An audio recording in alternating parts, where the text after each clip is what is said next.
सम्मान। मनुष्य के जीवन में सम्मान का बहुत अधिक महत्व है। वो उसे अपने हृदय, अपने मन से जोड़कर रखता है। कदाचित इसीलिए हम शत्रु के सम्मान पर चोट पहुंचाते हैं ताकि उसे पीड़ा पहुंचाई जा सके। परंतु ऐसा करने से सावधान रहे मित्रों। शरीर पर लगी चोट मनुष्य भुला सकता है, परंतु उसके सम्मान को लगी चोट उसे जीवन भर पीड़ा देती है। और स्त्री के मान सम्मान पर लगी चोट उसे उस सीमा तक ले जाती है जहां उसे केवल प्रतिशोध दिखाई देता है। यदि अपने शत्रुओं को जीतना है तो प्रेम से जीतिए, अपने कर्मों से जीतिए। उन्हें अनुभव करवाइए कि उनसे भूल हुई है।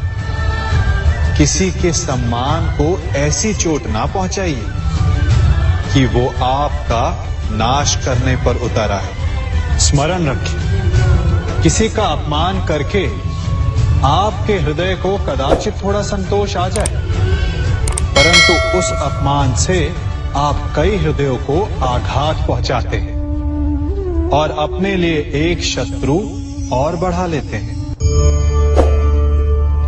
हम सब शीघ्र ही सफलता चाहते हैं, ढेर सारी संपत्ति और सुख चाहते हैं, और ऐसे में कई बार हम छोटे मार्गों का चयन कर लेते हैं। वो मार्ग जिनमें परिश्रम नहीं होता, जिनमें होता है तो केवल छल, कुटिलता और भाग्य का सहारा। जैसे कि जुआ। कोई जुए के खेल में धन लगाता है, कोई दांव लगाता है और ये भूल जाता है कि जुआ ऐसा दलदल है कि जिसमें एक बार गिरे तो सर्वनाश से पहले निकलना असंभव है। यदि आप जीते तो और जीतने की भूख बढ़ जाएगी, और यदि आप कुछ हार बैठे तो उसे पुनः पाने के लिए आप फिर से खेलेंगे। मनुष्य को ये आभास ही नहीं होता कि अपनी संपत्ति के साथ साथ वो अपनी मानवता, अपने संस्कार, अपना धर्म और अपना उत्तरदायित्व तक सभी जुए की भेंट चढ़ा देता है। इसलिए कुछ पाना है तो परिश्रम से पाओ। यदि कुछ जुए में जीता तो वो उतना शीघ्र ही खो दोगे, चूंकि उसे परिश्रम से पाया नहीं गया है, और उसकी रक्षा करने के लिए आपके मन में स्वाभाविक प्रयास भी नहीं होंगे। क्षमा बढ़न को चाहिए, छुट्टन को उत्पाद। क्षमा इस संसार में शांति का, सुख का मूल आधार है। क्षमा आपके मन से प्रतिशोध और शत्रुता जैसे भावों को समाप्त करती है। परंतु क्या हर स्थान पर क्षमा आवश्यक है? क्या प्रत्येक का अपराध क्षमा करने के योग्य होता है? नहीं। कभी कभी उसे क्षमा करके हम उस व्यक्ति को और बड़ा अपराध करने की प्रेरणा देते हैं, और ऐसा ही अपराध है स्त्री का मान भंग करना, जिसमें क्षमा की कोई अवस्था नहीं। यदि सिंह भूल से गाय के बछड़े का अखेट कर ले तो उसे क्षमा किया जा सकता है, परंतु यदि वो नरभक्षी हो जाए तो उसके केवल दो स्थल होते हैं, या तो पिंजरा या फिर मृत्यु की गोद। कुछ परिस्थितियों में क्षमा के स्थान पर दंड देना आवश्यक होता है, क्योंकि ये दंड का भय ही है जो लोगों को वो अपराध करने से रोकता है। संसार में सबसे बड़ा क्या है? अभिमान और बाहुबल, या विश्वास और आस्था? निश्चित रूप से बाहुबल के महत्व को नकारा नहीं जा सकता। मनुष्य अपने बाहुबल से पर्वत को मैदान बना सकता है, सागर सुखा सकता है, मरुस्थल में नदियां बहा सकता है, परंतु बाहुबल को सहारा होता है विश्वास का। यदि मन में विश्वास ना हो तो बाहुबल किसी काम का नहीं। वो कौन सा बल है कि मोर आकाश की ओर ताकते हैं? वो विश्वास ही तो है जिसके कारण वर्षा होती है और दोनों की प्यास बुझती है। परंतु जब पाप के बाहुबल का सामना धर्म के विश्वास से होता है तो बाहुबल हार जाता है और जीतता है विश्वास। विजय होती है आस्था की। यदि आप सत्य के मार्ग पर चल रहे हैं और आप अपने इष्ट में आस्था रखते हैं तो किसी भी पापी का बल आपका कुछ नहीं बिगाड़ सकता। कभी सोचा है हमारा जीवन भी उस रेत की घड़ी की भांति है? जो रेत नीचे गिर चुकी है वो हमारा अतीत है, जो अब भी ऊपर है वो हमारा आने वाला भविष्य है, और वर्तमान ये संकुचित स्थल है जहां से धीरे धीरे करके रेत गिर रही है। अर्थात हमारे पास जीने के लिए यही एक क्षण है। उसका उपयोग कैसे करना है ये हम पर निर्भर करता है। जो बीत गया उसका दुख मनाना है या जो भविष्य में होने वाला है उसकी प्रतीक्षा में क्रोध करना है। सब कुछ करने के लिए यही एक क्षण है। प्रसन्न रहना है तो उसके लिए भी यही एक पल है। प्रतीक्षा करते रहोगे तो ये पल भी भूतकाल में बदल जाएगा। इसलिए आनंद के लिए, परोपकार के लिए प्रतीक्षा ना कीजिए। आपके पास जो पल है उनका भरपूर सदुपयोग कीजिए, क्योंकि इस घड़ी को पलटकर आप फिर से समय अवश्य गिन सकते हैं, परंतु अपना बीता हुआ समय आप वापस नहीं लौटा पाएंगे।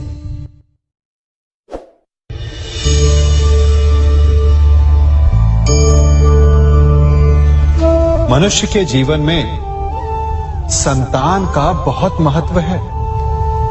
उस संतान के लिए वो कितने कष्ट सहता है, उसे पालता है, पोसता है, और यदि यही संतान संताप का कारण बन जाए तो क्या ये उसका दोष है? अधिकतर ये दोष हमारे लालन पालन का होता है। बचपन में बालक के हठ को मानकर हमें आनंद की अनुभूति अवश्य होती है, परंतु धीरे धीरे अपने बालक के हठ को मानकर उसके हठ के दास हो जाते हैं। एक हठी उद्दंड और असंस्कारी संतान उस सूखे वृक्ष के समान होती है कि यदि जिसमें आग लग जाए तो वो सारे वन को भस्म कर डाले। और स्मरण रहे, जब उसमें अग्नि लगती है तो सबसे पहले वो स्वयं के घर को ही भस्म करती है। इसलिए जब आवश्यकता हो तो अपनी संतान के हठ का विरोध करें, उसे रोके, क्योंकि यदि समय रहते ऐसा ना किया गया तो भविष्य में इस समस्या के परिणाम गंभीर हो सकते हैं। प्रतिज्ञा, वचन, ये सब मनुष्य ने समाज को सही दिशा में रखने के लिए बनाए हैं। वो मनुष्य ही क्या जिसके जीवन में नियम ना हो, जिनका वो पालन ना करे, परंतु समय के साथ चलने के लिए नियमों को बदलना भी आवश्यक होता है, क्योंकि ये आज का समय ही तो है जो बीत जाने के पश्चात इतिहास बन जाएगा। यदि आवश्यकता पड़ने पर नियम और प्रतिज्ञा भंग ना की जाए, समय की मांग के अनुरूप अपनी प्रतिक्रिया ना बदली जाए, तो इतिहास हमें कभी क्षमा नहीं करेगा। आवश्यकता पड़ने पर आपकी तोड़ी हुई एक प्रतिज्ञा, एक बंधन कभी कभी पूरे मानव इतिहास को बड़े विनाश से बचा सकता है। इसलिए नियम, प्रतिज्ञा, वचन कुछ नहीं, कुछ है तो केवल समय, जिसके अनुरूप चलने वाला ही सफल हो सकता है। कभी किसी पक्षी को घोंसले की नींव बनाते देखा है? अथक परिश्रम करके तिनका तिनका बिटोर कर वो पक्षी अपना घोंसला बनाता है, अपनी संतान के लिए एक सुरक्षित घर बनाता है। और फिर कहीं से तीव्र आंधी आती है, भारी वर्षा होती है और उसका घोंसला तिनका तिनका करके बिखर जाता है। फिर वो पक्षी क्या करता है? वो रोता नहीं, ना ही विलाप करता है। वो बिना विलंब करे फिर से अपना घोंसला बनाना प्रारंभ कर देता है और सफलता पाता है। फिर हम क्यों छोटी छोटी असफलता से भयभीत होकर परिश्रम करना छोड़ देते हैं? एक बात सदा स्मरण रखिएगा, हर वृक्ष कुल्हाड़ी की एक मार से नीचे नहीं गिरता, हर चट्टान घन के एक प्रहार से नहीं टूटती। सफलता पाने के लिए अनावरत परिश्रम करना ही मात्र एक मार्ग है। स्वीकारण, सत्य का स्वीकारण मनुष्य के लिए बहुत ही महत्वपूर्ण है। जब तक मनुष्य सत्य को स्वीकार नहीं करता, उसे असत्य से लड़ने की शक्ति प्राप्त नहीं होती। जब आप भोजन करते हैं तो क्या होता है? आपका पेट स्वीकारता है कि वो भर चुका है और आप भोजन करना बंद कर देते हैं। जब आपको निद्रा आती है तो क्या होता है? आपका मन स्वीकारता है कि आपका शरीर थक चुका है और उसे विश्राम की आवश्यकता है। उसी प्रकार जब आपको किसी व्यसन को रोकना हो तो आपको स्वीकारना पड़ता है कि बहुत हो चुका, चाहे वो लालच हो या मदिरापान। उस व्यसन का त्यागना तभी प्रारंभ होता है जब आप ये स्वीकार कर लेते हैं कि आप उस व्यसन के बंधन। संसार का सबसे बड़ा पाप क्या है? असत्य बोलना, हत्या कर देना, चोरी करना या किसी का अपमान करना। संसार का सबसे बड़ा पाप है किसी निर्बल को सताना, और संसार का सबसे बड़ा दंड भी उस निर्बल के मुख से निकली हाय है। आप देख रहे हैं मैं क्या कर रहा हूं? मैं लौह पिघला रहा हूं और ये लौह पिघलता है इस चमड़ी की बनी धूनकी से निकली हवा से। तनिक सोचिए, एक मृत पशु की खाल से बनी धूनकी इतने कठोर लोहे को भस्म कर सकती।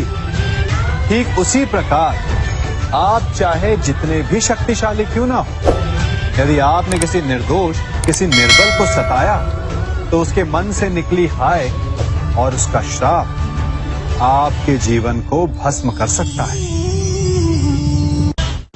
स्वर्ण, सज्जन पुरुष और परोपकारी मनुष्यों की गति एक समान होती है। यदि स्वर्ण टूट जाए तो उसे गर्म करो, ताप दो, पिघल कर वो फिर से जुड़ जाता है।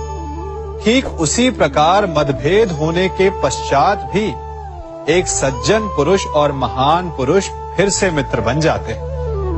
परंतु दुर्जन दुष्ट माटी से बने लोग उस पके हुए मटके के समान होते हैं कि जिनमें यदि एक बार दरार आ जाए तो वो स्वयं ही स्वयं का सर्वनाश कर लेते हैं। इसलिए मित्रता केवल सज्जनों से ही करें ताकि मतभेद ना हो। दुष्टों का समूह अपना नाश स्वयं ही कर लेता है। यदि कोयले की खान में जाओ तो चाहे जितनी भी सावधानी बरतो, अपने वस्त्रों पर कालिख लग ही जाती है। इसलिए दुष्ट मित्रों से सावधान, सज्जन शत्रु प्रत्येक परिस्थिति में श्रेष्ठ है। प्रत्येक मनुष्य सफलता पाने के लिए कार्य करता है। कुछ सफल होते हैं, कुछ नहीं होते, और जो सफल नहीं होते वो सदा अपनी असफलता का कारण या तो अपनी परिस्थितियों को बताते हैं या अपने सहयोगियों को दोषी ठहराते हैं। परंतु क्या वास्तविकता में ऐसा ही होता है? क्या कोई परिस्थिति या कोई व्यक्ति किसी की असफलता का कारण बन सकते हैं? उत्तर हां भी है और ना भी। कैसे? आप इस तितली को देख रहे हैं? आपने एक मक्खी को भी देखा हो। प्रकृति ने दोनों को समान गुण दिए हैं रस पान करने का। एक तितली फूलों पर जाकर उसका रस लेती और इस अवस्था में नए फूल खिलने की व्यवस्था भी करती है, और मक्खी घाव पर बैठती है, घाव को सड़ाती है और रोग भी फैलाती है। यदि इसमें किसी बात का अंतर है तो केवल सोच का। यदि आप उचित मार्ग चुनेंगे तो आपको सफलता मिलेगी, आप में उत्साह बढ़ेगा, और यदि आप अनुचित मार्ग चुनेंगे तो आपको असफलता मिलेगी, निराशा मिलेगी।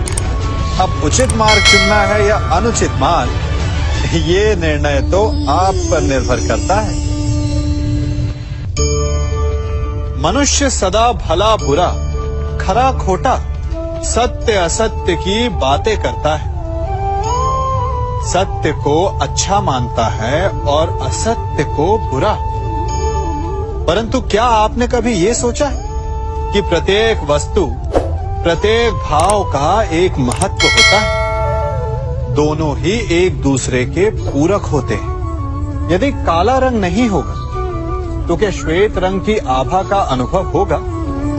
यदि असत्य नहीं होगा तो क्या सत्य के महत्ता का ज्ञान होगा? यदि बुरा नहीं होगा तो क्या भले पर आपको विश्वास होगा? कुछ महत्वपूर्ण है तो दोनों के मध्य का संतुलन। बुरी से बुरी वस्तु, समय या भाव, कोई ना कोई स्वयं में शुभ छिपाए रखती है। कभी काले गरजते मेघों को देखा है?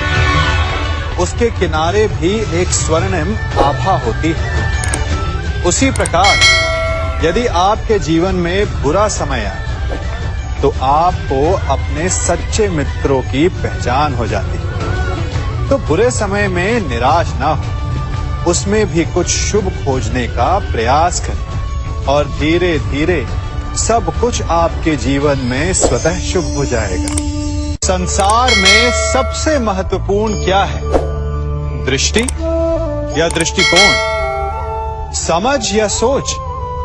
सामान्यतः मनुष्य की दृष्टि और सोच में अधिकतर वो वस्तु, वो घटनाएं, वो भाव श्रेष्ठ हैं जो हमें आनंद दें, और जो हमें आनंद नहीं देते उन्हें हम दुखदाई मान लेते हैं। परंतु दृष्टिकोण और सोच को यदि एक भिन्न कोण से देखें तो परिस्थितियां भिन्न सिद्ध हो सकती हैं। जिस प्रकार भीषण गर्मी हमें सुहाती नहीं, परंतु वही गर्मी सागर और नदियों के जल को वाष्पित करती है और हमें मनोरम वर्षा का आनंद देती है, उसी प्रकार भीषण परिश्रम के पश्चात हमें सफलता मिलती है, वर्षा के पश्चात हमें हमारा लक्ष्य मिलता है। तो सदा स्मरण रखिएगा कि दुख और पीड़ा से भागे नहीं, क्योंकि यही भविष्य में आने वाले सुख का मूल है। जब भी आपने यात्रा की होगी तो अवश्य अपने मार्ग के आसपास कुछ रिक्त स्थान देखे होंगे, कुछ खेत देखे होंगे, कोई ना कोई भूमि का टुकड़ा अवश्य देखा होगा। कुछ स्थान ऐसे होते हैं जहां पेड़ लगे होते हैं, जहां माली बड़े प्रेम से उन्हें बोता है, उन्हें सींचता है। और कुछ स्थान ऐसे भी होते हैं जहां बिना माली के खरपतवार उग जाते हैं, कुछ अन्य पौधे उग जाते हैं। माली द्वारा उगाए वृक्ष हमें ठंडी छाया देते हैं, हमें फल देते हैं, ईंधन के लिए लकड़ियां देते हैं। और बिना परिश्रम के उपजित खरपतवार यदि कुछ करते हैं तो ये कि वो भूमि को बंजर बनाते हैं। हमारा मन भी रिक्त भूमि की भांति होता है। यदि अपने परिश्रम से उसमें सुविचारों के बीज डालोगे तो फलदायक विचार उपजेंगे, और यदि उसे रिक्त छोड़ दिया तो खरपतवार की भांति अनुपयोगी विचार आपके मन को अपना घर बना लेंगे, आपके मन को मैला कर देंगे, उसे बंजर कर देंगे। अब निर्णय आपका है कि आपको सुविचार देने वाला मन चाहिए या कुंठा देने वाला। क्या कर रहा हूं मैं? दर्पण में देख रहा हूं। आप लोग भी प्रतिदिन देखते होंगे, परंतु प्रतिदिन अपना मुख देखने के बाद भी उस पर लिखी एक बड़ी सीख देखना भूल जाते हैं। अब आप कहेंगे कैसी सीख? तो जाइए एक बार फिर से दर्पण के सामने जाइए और मुख खोलकर देखिए, क्या दिखेगा? दंत पंक्ति और जीभा, है ना?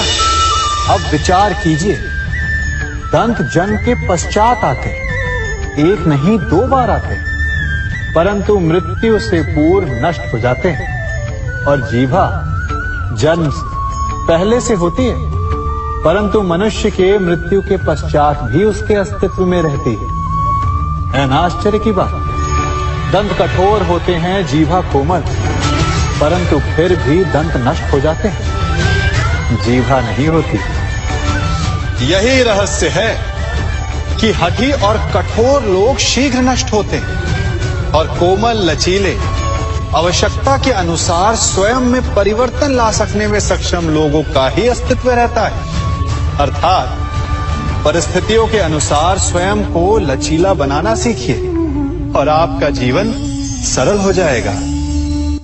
संबंध एक सहारा होता है जीवन का, और संबंधी वो होते हैं जिनसे आवश्यकता पड़ने पर सहायता मांगी जा सके, जिन पर विश्वास किया जा सके कि बुरे समय में वो हमारे काम आएंगे। कभी ऐसा भी हुआ होगा कि आपके पास कोई सहायता मांगने आया, या ऐसा भी हो सकता है कि आप किसी के पास सहायता मांगने गए हैं। परंतु प्रश्न ये उठता है कि क्या केवल किसी के मंतव्य में उसकी सहायता इसीलिए कर देनी चाहिए क्योंकि वो आपका संबंधी है? अब आप कहेंगे कि ये कैसा प्रश्न हुआ? तनिक सोचिए, एक अस्त्र बनाने वाला जब अस्त्र बनाता है तो ये अस्त्र किसको देना है उसका अधिकार उसी के पास होता है। वो चाहे तो ये अस्त्र किसी को भी दे सकता है, वो एक सैनिक को भी दे सकता है या एक डाकू को भी, और यही अस्त्र 2 भिन्न कार्य कर सकती है। यदि डाकू के हाथों में आ गई तो उसका भय दिखाकर वो लोगों को लूटेगा, निरअपराधों का रक्त बहाएगा। सहायता करने वाले की भी अवस्था ऐसी ही होती है। इसलिए किसी की सहायता करने से पूर्व ये विचार कर लेना आवश्यक है कि किसे क्या, कब और कितनी सहायता देनी चाहिए कि उसका दुरुपयोग ना हो। यदि आपकी सहायता से कोई अधर्म हुआ तो उसके उत्तरदायी आप भी होंगे। जीवन में कई बार ऐसे अवसर आते हैं कि आप लोगों से मिलने जाते हैं और उनसे कुछ आकांक्षाएं भी रखते हैं, और कई बार जीवन में ऐसे अवसर भी आते हैं कि लोग आपसे मिलने आते हैं। इसलिए अतिथियों का सम्मान करने से पूर्व सदा कुछ बातों को स्मरण रखना आवश्यक होता है। यदि कोई आपके पास मिलने आता है तो उसके 3 कारण हो सकते हैं। पहला कारण होता है भाव, दूसरा अभाव और तीसरा प्रभाव। तो जैसा अतिथि उसको वैसा ही सम्मान दे। यदि आपके पास कोई भाव से आए तो उसे केवल आपका प्रेम चाहिए, आपका सानिध्य चाहिए। और यदि कोई अभाव में आया तो उसकी उतनी सहायता अवश्य करें जितना आप करने में सक्षम हो, परंतु इतनी अधिक भी ना करें कि वो उस सहायता का दुरुपयोग कर बैठे। और यदि कोई प्रभाव में आया तो स्वयं पर अभिमान ना करें, क्योंकि कभी ना कभी जीवन में आप भी भाव, अभाव और प्रभाव के चक्रव्यूह में फंस सकते हैं।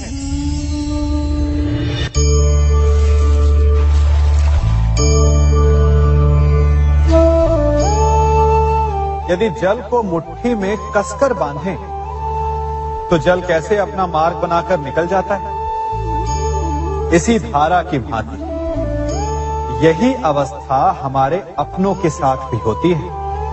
अधिकतर हम जिनसे प्रेम करते हैं, हम सदा उन्हें अपने समीप रखना चाहते हैं, स्वयं से दूर नहीं होने देना चाहते। चिंता करते हैं, भय खाते हैं कि कहीं उनके साथ या उनसे कुछ बुरा घटित ना हो जाए।